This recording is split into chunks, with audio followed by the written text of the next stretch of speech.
Jurassic World Chaos Theory is back for a second season on Netflix. So today, let's see if these new episodes are worth your time.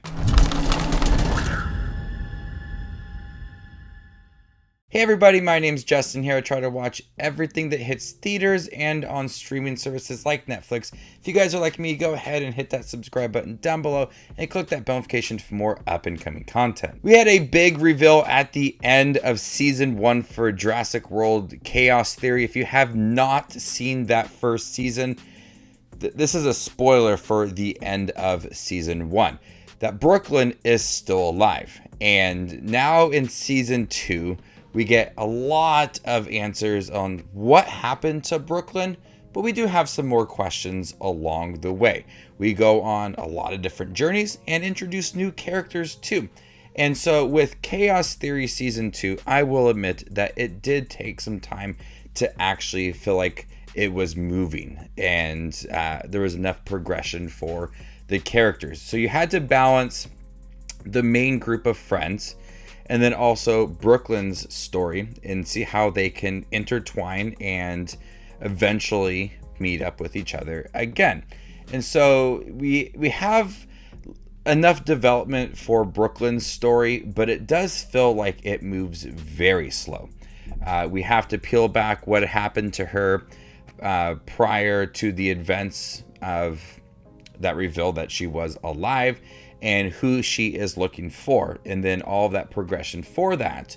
I do think that it does answer some questions that we had from season 1, but it isn't very gripping. They tried to make it feel like it's intense and tried to make it feel like it's very important because people are after Brooklyn and this group of friends. And so there's not enough thrilling moments within all of that, despite her going on these like little secret missions, trying to get to the bottom of this mystery.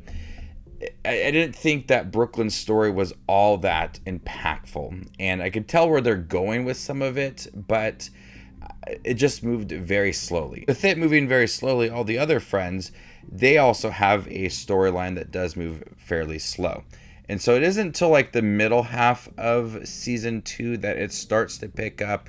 We see where they could eventually end up meeting and get that revealed to all their friends that Brooklyn is still alive.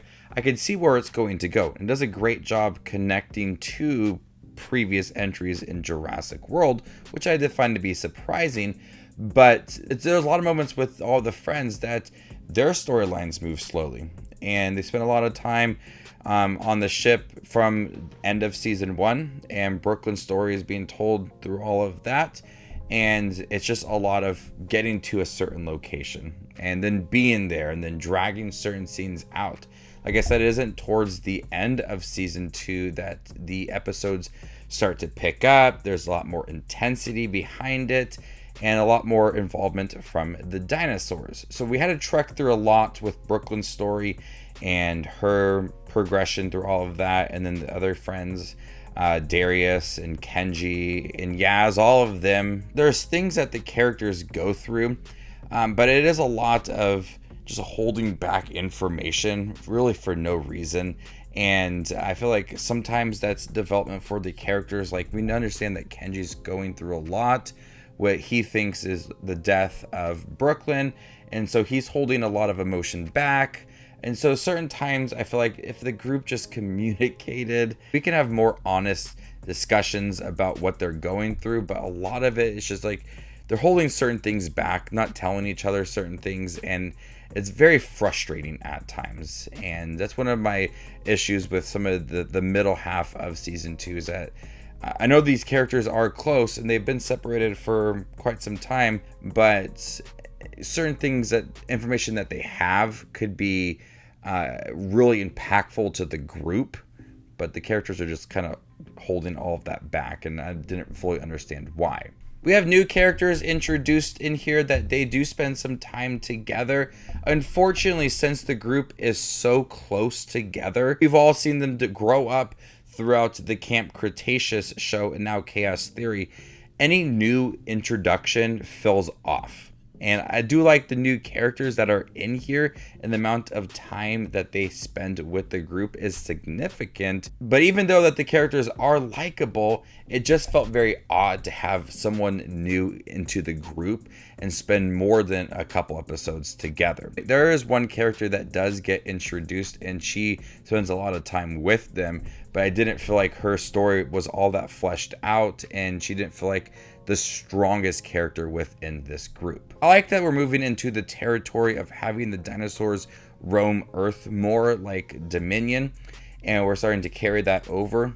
There is an episode where a dinosaur fights another animal, and it's really intense, and I wanted to see that more play throughout Chaos Theory. That's one of my hopes, is that we see other big animals take on these dinosaurs and see the results of having dinosaurs roam many different places on Earth. So there is some intense moments throughout when it involves a lot of the dinosaurs and how big they are, how scary they can be as well. We've seen that all throughout Camp Cretaceous and Chaos Theory Season 1, but they tried to make certain moments within Season 2 very terrifying, especially towards the end. When we get our reveals of certain characters, we have certain dinosaurs that people have been working on.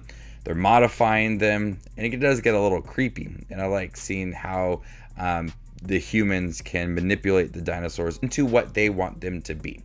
And we saw that with Dominion and Fallen Kingdom, and it's playing a big part now in Chaos Theory Season 2. It just seems like there's a lot of downtime despite some urgency within Season 2. It does pick up a little bit in the second half of the season when you get more of the characters seem to be a little bit closer, and Brooklyn's storyline is starting to move forward more, and I'm looking forward to a third season and see how many seasons they can do for Chaos Theory.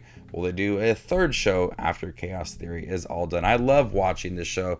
Me and my wife get so excited every time a new Jurassic World show is released on Netflix, a new season. And with Season 2, we just sat down and we binged this all. I had a good time watching it. Despite some slow moments, I still really like the characters and the progression of the story and all the dinosaurs involved within here, and a lot of intense action along the way. I still loved it. I still enjoyed watching it despite some slow moments along the way, and not being my favorite season from Camp Cretaceous and Chaos Theory as well. So before I give you my score for Chaos Theory Season 2 on Netflix, make sure to check out my channel. Here I do movie reviews, trailer actions, ranking videos, tier lists, all that fun movie related content that you see on YouTube. I do it all here, so hit that subscribe button to get it all in one spot. I'm going to go ahead and give Chaos Theory Season 2 a B-. Thank you guys for checking a review for Chaos Theory Season 2 on Netflix. Have you guys seen it by chance? What did you think about it? Let me know in the comment section down below, and stay tuned for more up and coming content like this. My name is Just Watches Movies, and you guys stay classy, YouTube.